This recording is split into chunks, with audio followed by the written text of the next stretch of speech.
Hi, guys. Thank you for watching and listening. If you're here, you probably know me. My name is Tiffany Mercer, and I've been a certified personal trainer and nutrition coach for the last 14 years.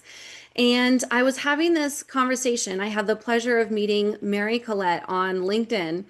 We were having this conversation around nutrition, and as we were talking, thought, you know what? This could be a really great conversation to bring to both of our audiences and just share. So we decided to record it. So here we are. Mary, thank you for joining me today and giving your time. You bet, yeah. And so just a little bit about me. I run a nonprofit called The New Kitchen, and it's all about introducing a new view of the kitchen as not only a critical, but also a wonderfully delicious pathway to good eating. And I've done lots of things in the pursuit of this. I started when my kids were young and we were all in a sick, healthy, a sick health mess. And we were surprisingly able to heal ourselves just through the power of a good diet. And so, like most of us, and I think probably Tiffany as well, we get into this because we suffered our own health crisis, and then we get really excited to share that with other people. And that's what my situation has been. So today like Tiffany said, we want to have this conversation about some of the things we've learned over our years in the field. And we want to talk about three different things. One is, just what should we be eating? And our big message there is going to be keeping it simple. The second thing we want to do is just because healthy eating can be pretty simple and it's not rocket science, what gets in the way? What are those root causes that are getting in the way of us making and eating the meals that we really want to be eating or doing the exercise that we really know we want to be doing? And then the third thing we want to do is share some practical tools with you. And we've both got some resources there that we want to share with you, and we will at the end. So good. Well, Tiffany, our first one we want to talk about is what we should eat. And I think you had some really interesting points on that. You want to take that away? Sure, yeah, we can start and we'll just dive in. So, when clients come to me and they ask for what to eat, when we start changing their food, I do not hand them a strict, here's a meal plan, follow exactly this. Mhm. I start with, okay, what are you eating now already to begin with? And we're going to make small little changes as we go. A few things that I tell people to look for in terms of making changes are colors. You want a variety of colors. I don't know if you knew this, but each color in your, especially fruits and vegetables, corresponds to different micronutrients that your body needs. So we can get in the weeds and try to memorize all of them and in what amounts, but for the most part, if you just have colorful plates, you'll probably be taken care of there. Same thing with different textures. That's going to correspond to different nutrients, one of them being fiber. We want to make sure we have plenty of fiber intake. And so those colors and textures and flavors not only pretty much cover the nutrients that you need, but it also raises your overall satisfaction with the meal too. It can feel like there's lots of variety, lots of flavor, lots of Really? character to it. So, yeah, Mary. Tiffany, that makes me think about the Japanese. I mean, what I like about your approach there is how automatic it is. You just get the colors there and you're sort of taken care of. And the Japanese, it's kind of interesting that they provide a really good example. The government actually recommends that their citizens eat 30 different varieties of food each day. And that might sound like, oh my gosh, could I ever do that? And it's not as hard as you think it is. And maybe you won't get up to 30 right away, but start thinking and having an awareness every day.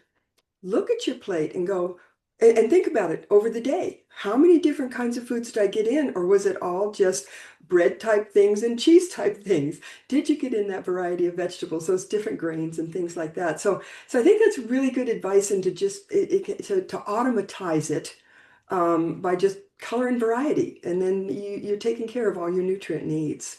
So. Yeah. Yeah, and the other thing that comes to mind when Tiffany's talking about this is when she talked about all the nutrients that you need. Do we really want to be micromanaging those? And we can make it maybe automatize that. But the other half that we forget about is turning those nutrients into delicious meals that we can sit down and enjoy. And I'm sure you have something to talk about in terms of enjoying your meals, right? Yeah, yeah. And this is actually the part where things can get a little bit tricky with the way that the fitness industry talks about eating, like a diet, let's say. One thing that came up as you were talking about the Japanese and how many foods, I do not want your healthy eating to feel like restriction. Like we can only eat this small little section of foods and everything else is off limits. We're Yeah. just switching which foods, but there's a whole world of food out there that you may not Yes. know yet. So look at it as adventure, curiosity, and hopefully your world is actually expanding with food as you're doing this.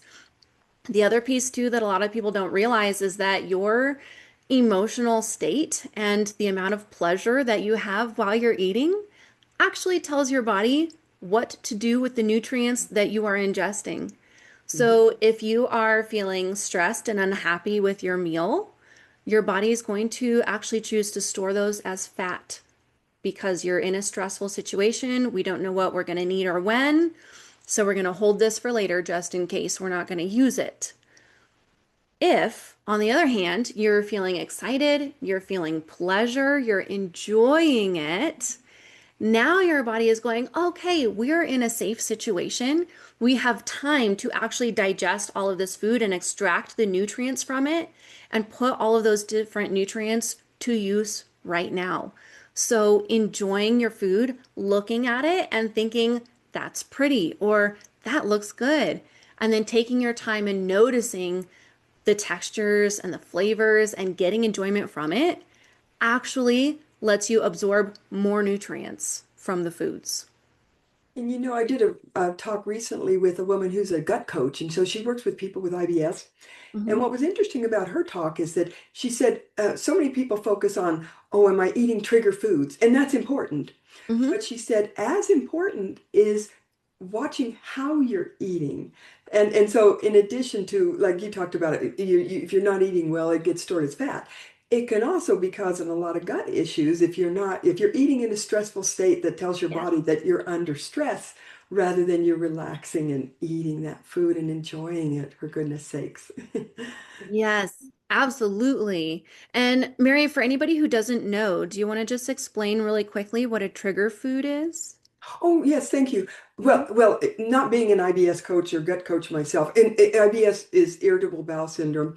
What I understand, it's a food that would trigger your gut symptoms. And I think it can vary from person to person. And so everybody has different ones. And yet this woman was just emphasizing that maybe focus a little less on whether you just ate a trigger food or not, and more on are you relaxed and eating in a relaxed and stress-free environment. Yeah, yeah, absolutely. And the thing about it being a trigger is that your body is going to respond more strongly Mhm, to triggers if it's in a stressed state mhm. versus if it's in a relaxed state, the trigger isn't going to have as much of an effect on you. And so, yes, another word that people use for trigger foods are like high inflammatory foods. Hmm. And people often ask me for a list of foods that are inflammatory that they should stay away from. But you're right. It's highly personalized. I Hmm. can't say dairy is inflammatory, so you should all stay away from dairy. Yeah. It Hmm. may or may not work that way. Some people might have triggers of gut issues responding to dairy. Other people might not, and they might actually be pulling great nutrients from the dairy. So that's where I would say, yes, be in a relaxed state. Notice what you're eating and notice how you feel after you eat it, about 30 minutes after you eat it. If you're experiencing something like headaches, cold symptoms, bloating, inflammation, indigestion, things like that, probably there was a trigger food in there. Yeah. If not, though, you may be good. Yeah, exactly, exactly. And I think when we talk about what should we be eating, one of the things I really focus on is, how did nature design our bodies? sometimes I go, do you think really we had to wait till the 21st century to be able to get a good diet when we could buy food in little boxes that you microwave with chemicals in them and artificial flavors and so forth? And I kind of don't think so. And I think that nature, when you look around at all the different critters on the face of the planet, they've all been giving some foods that are perfect for their diets. Mhm. And so I hope to encourage people when I talk about the simplicity of good eating is the foundation is the real whole foods that nature has provided us. That's what our bodies were designed for. Mhm. Now, our current society that we live in and the toxic world that we live in, it's going to change that. So some of us we're going to have to watch for things like trigger foods and things like that. But I think the bottom line is always to start with real whole foods. And it's interesting over my 35 years in the business, I've seen so many diet theories come and go and come and go. And and yet finally we're seeing that experts are all converging around, yeah, we all need to start with just real whole foods, not the things that are made in factories and filled with chemical additives and flavors and colors and things like that. So and I think Tiffany, you that sounds like close to your theory, right? Yes, absolutely. Absolutely. I do focus on the whole foods because our entire digestive system is aligned to synergize with those whole foods that we've been eating for Mhm. thousands of years. Right. Like to your point, these boxed foods and chemicals and all of that, our bodies have not had years, like thousands of years, to adapt to handling those. We're not set up to handle those. And when they're created, I mean, if you just think about it this way, there's no way that we can anticipate every single way that our bodies can be affected by something new that's created that has never been entered into our systems before. So, anytime you're eating something from a lab or a factory, that there may be Mhm. side effects that whoever was creating it, I don't think had ill intentions necessarily, but they can't account for every single system and every single way it could be impacted. The foods that grow in the ground or come from animals, we have adapted to be able to handle well, again, over thousands and thousands of years or more, depending on different belief Yeah. systems, but definitely a very long time. Our bodies have been able to adapt and learn how to extract what it needs from foods that grow in the ground or come from the animals. And you know, this conversation almost begs somebody's probably thinking about supplements. And I know we talked about supplements because when we talk about eating real whole foods, but but what about my whatever it is, creatines or my peptides or whatever, because we do go through a lot of fads, just like the diets. Over my years, I've seen so many supplements come and go, last about a year, year and a half, and then they're on to the next one. And it's like, well, wait, didn't we need that other one really? Okay, So Tiffany, I bring this up. You've raised it, but I thought it was so interesting that right after our conversation, there was this really interesting article about how the title of it is "Influencers Stir Vitamin Frenzy." And what was interesting is that how much we are being influenced by not only the supplement industry itself, but also all of these influencers, some of them who've been paid by the industry. Mhm. And I'm reading about these different influencers there's talking about. I'm going, what does that person know? I mean, what experience do they have except that they've used the product themselves? So I don't know. You've just written a blog post you said on that, right? And tell us some Yeah. of your perspective on that. Yeah, well, there's kind of 2 points that I want to hit on here, and one is about supplements themselves, and the key is in the name itself. They are to supplement Right. a Right. healthy whole food Yeah. diet. So Yeah. sometimes, for whatever reason, we're not able to get everything in that we need. That is the case where we might look at which supplement would we like to introduce to support what we are already doing, not to replace, not to, I mean, there's no magic pill that's going to replace Well, a whole food and healthy habits and movement. There just isn't. No pill, no powder is going to do that. It can support, it cannot replace.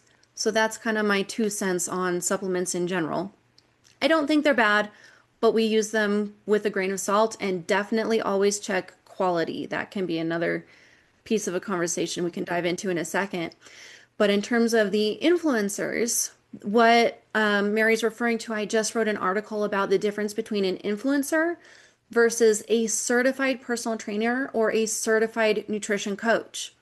The influencers that you see that do have beautiful bodies, it's possible they have good genetics and we're happy for them. Very likely, whenever they are demonstrating their meals that they eat and their workouts that they're doing, those are programs written by a certified personal trainer or a certified nutrition coach.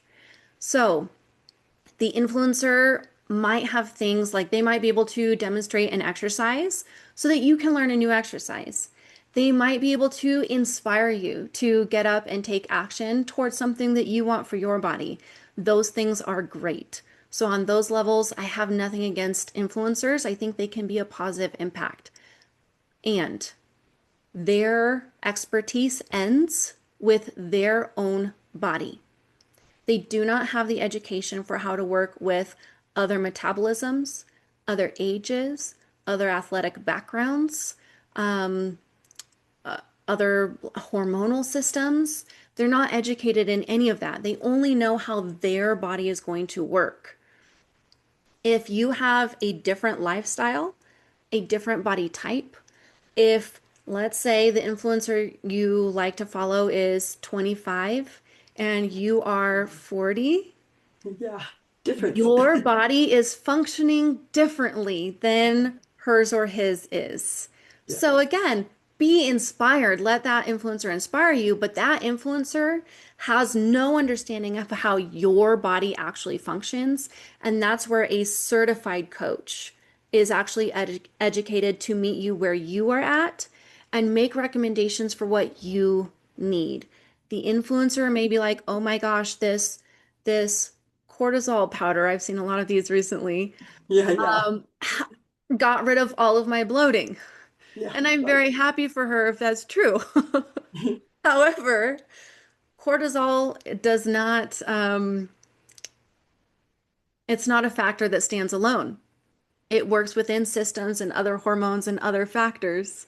So taking the powder alone is not going to shift everything. We've got to take more into account, and that's where an influencer only has their own experience, and a certified coach is actually educated how to meet different people where they're at. Exactly. And it's interesting as we're talking here, the thing that's coming to mind is that both of us are talking a little bit about external forces that can be coming into our lives that are dictating what we do, what we eat, how we think. Mhm. One of the big focuses of my nonprofit these days is I've done a lot of tons and tons of healthy cooking classes, and I even created a meal management software program and lots of coaching and stuff. But one of the things that I've been really focusing on lately is what kind of thoughts are coming in? Is it from the supplement industry, from different influencers? And one of them is food marketing, which is really critical when we talk about, like, because the second point we wanted to get to was what's making it hard for us to be able to eat these simple, real whole food meals that we want to be eating, we know we want to be eating. And one of the things I like to talk about is marketing. What are we hearing from our convenience eating culture in terms of what we should be eating? Sometimes I wonder, do we really decide what we eat? Or are we like responding to marketing? When we go to the store, we see the box of mac and cheese, and we remember the ads, we remember the jingles, we might remember, oh, I had that as a kid. It's not appropriate for your body right now, but you still reach for it. And so I think it's really important, whether we're talking to food or supplements, is to start thinking about those external forces that might be dictating your actions. I don't know, Tiffany, do you see that kind of thing in your work? Yeah, absolutely I do. And it's very natural and normal, so there's no like shaming of anybody here. Oh, Um, no. but yeah, it's natural that as we see advertisements especially right now, everything has got protein added to it. Yes, right. And they go, "Oh, it's healthy now." Or it's Wait, low carb. Oh, it's low carb, so it's right, right. okay. So it's healthy now. Yeah, right. And it's just not that simple. We have to remember that all of these food companies are businesses, and a Mhm, business succeeds by making money. mhm. So, not to put anything evil on anybody, that's just what makes a successful Yeah, business. they So, have to make profits. it's their job to make it seem appealing to you. Of course it is. And Yeah. our job is we need to think for ourselves because our health, we have to remember, none of these companies, your health is not their business. Right. Your health is your business.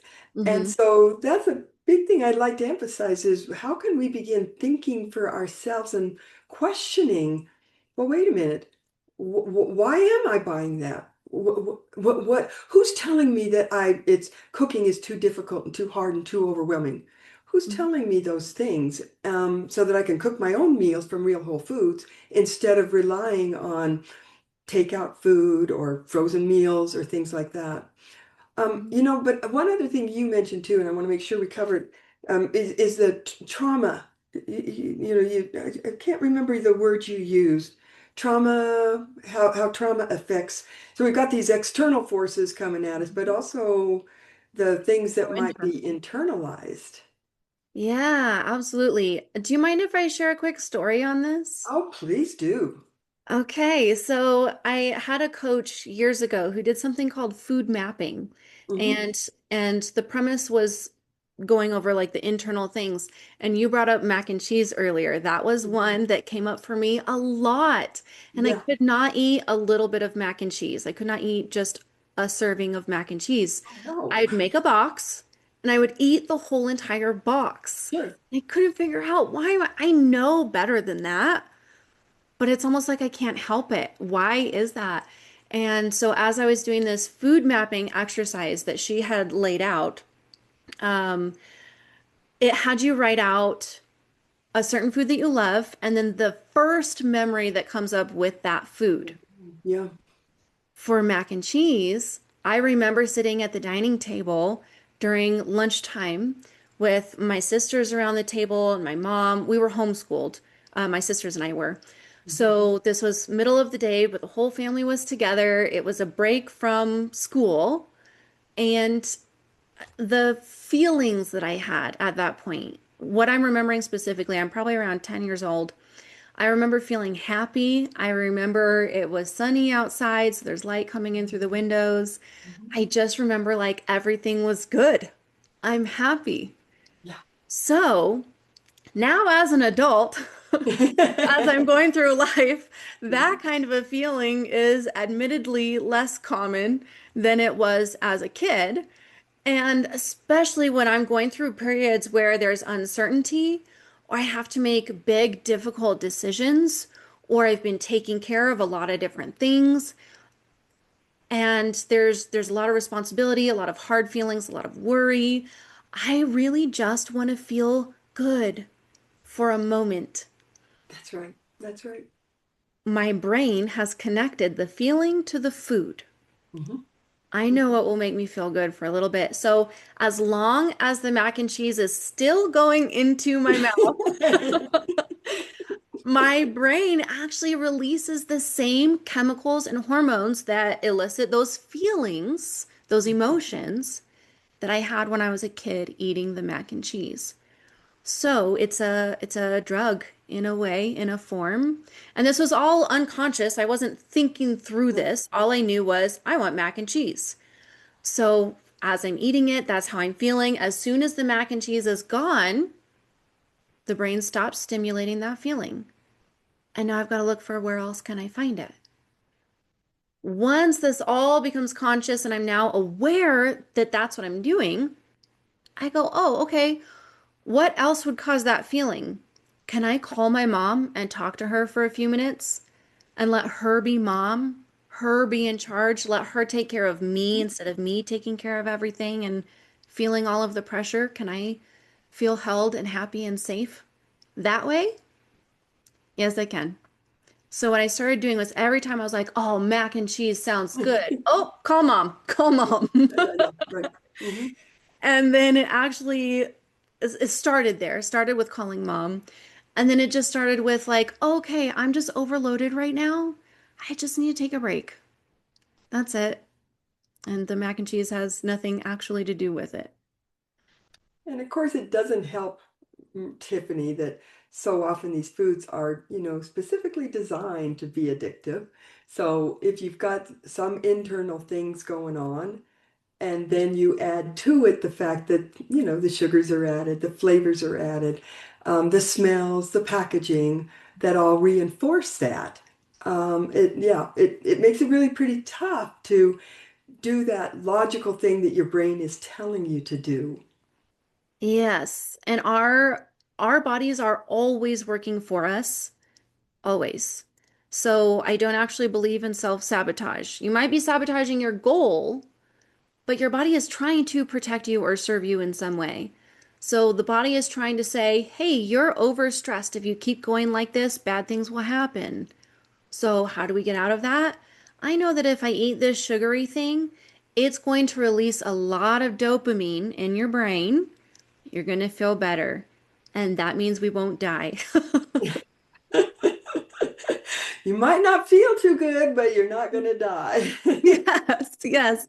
But first, with the dopamine, you do feel good. And You do. dopamine is the most addictive thing for a human at all, natural or synthetic. Dopamine is the most addictive thing. And yet, this makes me wonder though, like when we prepare a good meal, and I think about like at night when I'm hungry, and yeah, it's stressful at the end of the day, but when I take the time to make a good meal, and I actually do this pretty much every day, in fact, I wonder how much we could help avoid some of those cravings and so forth when we do take the time to prepare that good meal and to sit down and really eat it. Like, Hmm. do you need the sugar rush, the dopamine rush, Hmm. when our bodies are nurtured and nourished by really good whole foods, prepared well? And they don't have to be um, anything fancy. In fact, I think we talked about this, that making a good meal is not rocket science. It can be something as simple as you make a chicken breast with a microwave baked potato and some broccoli on the side, and that's perfectly nourishing. And I wonder how much of the fact that we do have trouble avoiding some of these processed foods comes from the fact that our body hasn't been nurtured and nourished by real whole foods. Um, and I know that, and this gets into the big barrier is always the cooking. Well, that means I have to go to the kitchen. It's a lot easier to just microwave a package of, say, mac and cheese. Hmm. And that's where another big topic that I want to bring up, speaking of stories, there was a woman in one of my recent talks, and she was real dedicated to healthy eating. And she talked about how one week she planned things, she got the shopping done, she was on top of it, and she felt really good about making the meals that was right for her. But the next week, things weren't so great. She was a little more stressed out, a little busier at work. And she said, even though she'd kind of planned things, but she said, "Oh, Mary, it was so hard. It was just so burdensome." And Hmm. I really liked that word. I never used it myself. And I told her, I said, that is a great word to describe how we can absolutely feel that way. But the question is always, do we let that stop us? Like, okay, I'm just going to give up on my healthy eating dreams because it's burdensome. But what I encouraged her to do, and readers as well, was to think about, can it be reframed? Can we look at um, can we look at meal making as, yes, it's burdensome, but can we focus on the good things that come out of it? That yes, I'm going to get a meal that is delicious. I'm going to get a meal that nourishes my body. I'm going to have time to sit down with my family and eat it. I'm going to have this time in the kitchen where I'm not in front of a computer. I'm doing tangible things. I'm maybe being a little creative. Maybe I'm going to sprinkle a little seasoning on that chicken breast. Maybe I can put a little coconut oil on the broccoli so it tastes a little better. So Yeah, I think it's really important to think about like these internal messages that we're responding to and think about, do we really want to let those stop us, or can we reframe and find ways around them? Yeah. Yeah, that's a really important point. And a lot of times these automatic thoughts like, oh, it's so burdensome, that was probably again unconscious that she Yep. didn't mean to choose that perspective of it. Right. That's what felt like was naturally there, Hmm. but it's not necessarily. That was planted through some other voice. So Hmm. Hmm. perhaps growing up, her mom felt stressed out about having to cook meals, Hmm. or perhaps at other times in her life, she might have heard things from different people. She could have seen things on television shows. It can come from anywhere. So I find it really important not to beat yourself up for what you notice that comes up, but do notice the story.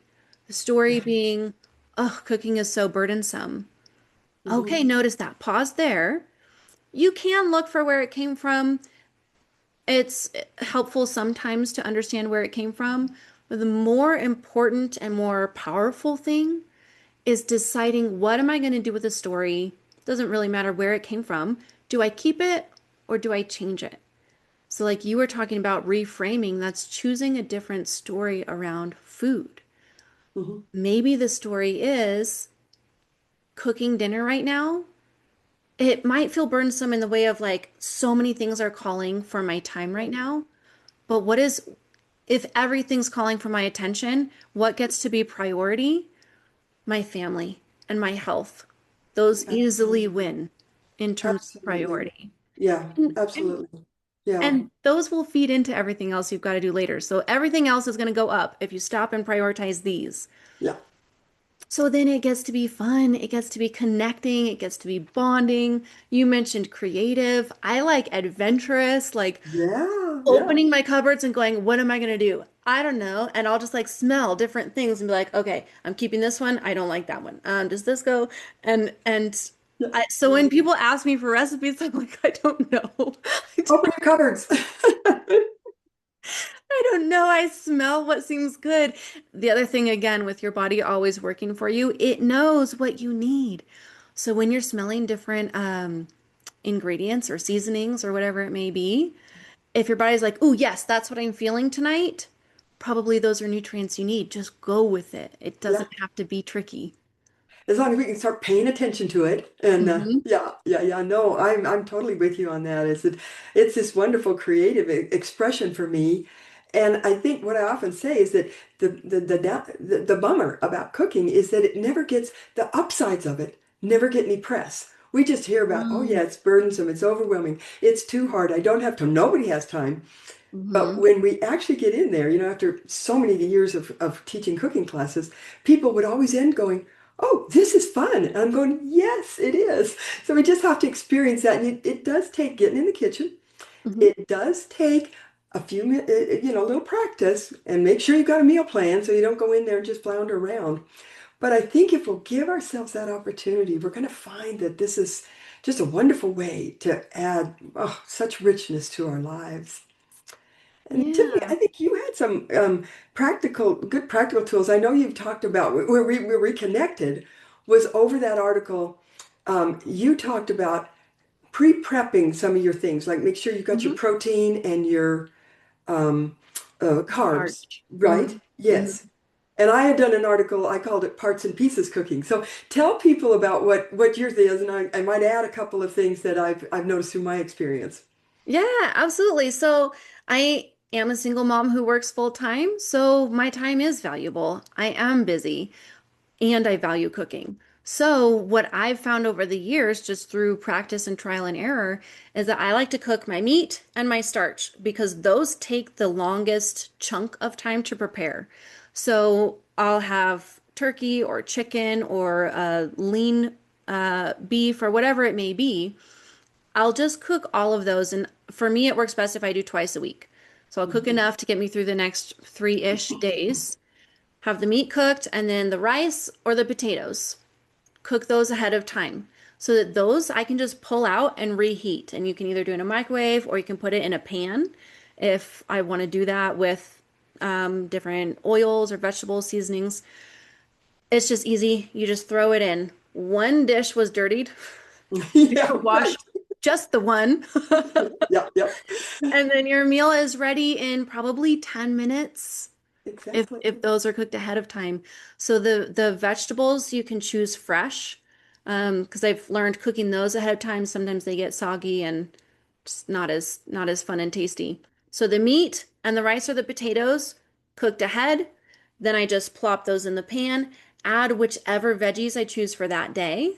And that can completely change, even if I've only cooked turkey and I've only made rice. If I throw in stir fry vegetables and sesame oil, that's a totally different meal than if I throw in the same turkey and the same rice and I throw in like Mexican type Yeah, vegetables and absolutely. seasonings. So Yep. it's one way to cut down on the time each day and still keep the freedom for the variety and keep the freshness. And you know, it also it seems to me that you're taking a lot of the mental barrier out because you've got that kind of a jump start. Mhm, Okay, I'm not starting from ground zero, but I got something to get me going. And mhm, and I absolutely do the same thing. One trick I found because I had a histamine intolerance for a while mhm, and I couldn't eat leftover meat. And so what I had to learn to do was I got an Instant Pot and I cooked big chunks of meat and separated into little jars in the freezer. And that's a wonderful thing that, oh, you know, because the proteins do take a while to cook. They like if you're talking about a roast or something like that. mhm, So that's been a real help for me. The other thing though that troubled me after Tiffany told me about this, because I totally agree with it, it's batch cooking is kind of what she's talking about. But the one thing I found over my years is that where people seem to fall down the most that I've noticed is with the vegetables. And so I think that if you're going to be doing some quick cooking vegetables or like maybe some frozen stir fry vegetables or something like that, mhm, easy prep thing, like or you're going to just steam some asparagus. But like I was thinking about the article that I wrote was about making salads because there's a number of things that you want to cut up and prep and that's the kind of thing you probably won't do when you're starving, like you've just finished a workout or you're coming home mhm. from work. So that's one of the things that I suggest is to get a Tupperware container, cut up all the different vegetables, and it's surprising most vegetables will stay 3 or 4 days in a good sealed container. And then you Mhm. can just mix and match and make different salads out of them, or maybe they can be your stir-fry vegetable. But at least you're not going to flake on your vegetables because Chopping you've got it. them in there and you got to use them up. And Yeah. you know, or same things like the root vegetables. They take a while too. Like I've got beets in my Mhm. refrigerator right now that I'm going to be cooking True. up, Yeah. and I'm going to make them in advance so that yeah, beets take a long. Yeah, I want to make those in advance so that they're there when I come home. And but you know what, Tiffany, can you also talk about that window idea? This is what I love. This is why I called Tiffany. I said I like that window idea. Like when you come home from Mhm. a workout or just from work, you go ahead and tell us about that. How does that work? Yeah, just that is the space of time where we typically fall off of our goals. And I'm Mhm. guilty of this as well. Just being a Absolutely. professional and being educated doesn't make Yeah, us not human anymore. I wish that it did. But even for me, there were days where I'd be doing personal training for sometimes 14 hours a day. And I get home, open my fridge, and oh, I have to put the pieces together. I have to make the food. I am just too tired, so I'm going to reach for whatever is ready. that's right. That so that specific window of time, instead of going, "Oh, I just can't because it's too hard and I'm too tired," how do you make it easy? Make it simple because I am hungry. I need something. I'm going to reach for something. So how can I set up things that I can just quickly grab and reach during that window of time? So when I'm prepping my food ahead of time, I'm thinking about that specific window of time of when is it going to be the hardest for me and setting myself up for success in that window of time. Yeah, it's kind of like having your structure and your infrastructure in place so that Mhm. it's easy to build the house of a meal on top of those infrastructure pieces. So, Yeah, systems are wonderful. They absolutely. they sound like they go with discipline, which to me the connotation of that has like like Oh, yeah. Yeah. grit through it kind of thing. But when you have the systems set up, Hmm. actually everything gets easier. I don't have to worry if my day doesn't go according to plan because I already have the food done because of the systems. Yeah, organization is not a dirty word, and neither is discipline. I mean, discipline used the wrong way, but a little discipline, Right. getting your structure set up, is a really helpful tool. So, yeah. Well, good. Yeah. Well, Tiffany, this has been a great conversation. I think we both have a couple of tools that we want to share with people. Do you Yeah. want to start it off and tell us what you got? Sure, yes. Since Mary really focuses on nutrition, I'm going to let her take care of that side. I focus a lot on movement and specifically functional movement. I focus more there than the aesthetic side because typically, if your body is working well and you're moving it, the aesthetics will take care of themselves. They kind of are a natural byproduct of that.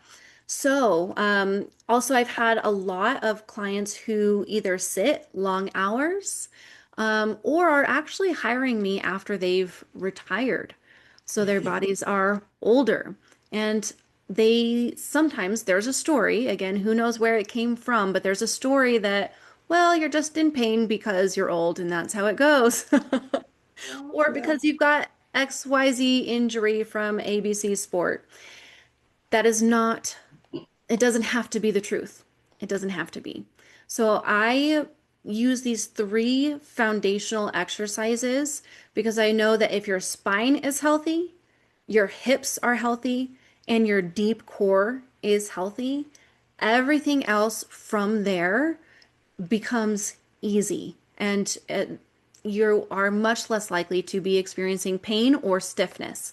And that can apply to anyone, whether it's getting down on the floor to play with your grandkids, whether you are an athlete actively, it can apply to both. So, three exercises, and I'm going to provide a link that has these all on a page with the videos so that you can keep coming back to these. Because if you can keep doing these three exercises every day, you will feel like you're aging backwards, like you're getting younger the older that you get. So, for the spine health, it's spinal waves. Basically, what you're going to do is you're going to stand next to a wall and just step a few inches in front of it. Push back so that just the back of your head is touching the wall at first. Tuck the chin, and then you're going to pretend like each vertebrae gets separated and you're going to touch only one vertebrae at a time to the wall. So you're really rounding through your back, pushing down one vertebrae at a time all the way through, then standing back up and repeating either 10 times or for 2 minutes. That one is for the spinal health. After doing this one, clients tell me they don't have any more low back pain. And they tell me that they do have a lot more energy because what can happen is that when those vertebrae do get compressed, which happens from sitting or from lots of compounding or lifting heavy weights, those all are compounding. So when the vertebrae get compounded like that, there's actually less space for blood and nutrients to get to your brain. So when we stretch through the vertebrae here, they're actually designed to move. Those are joints.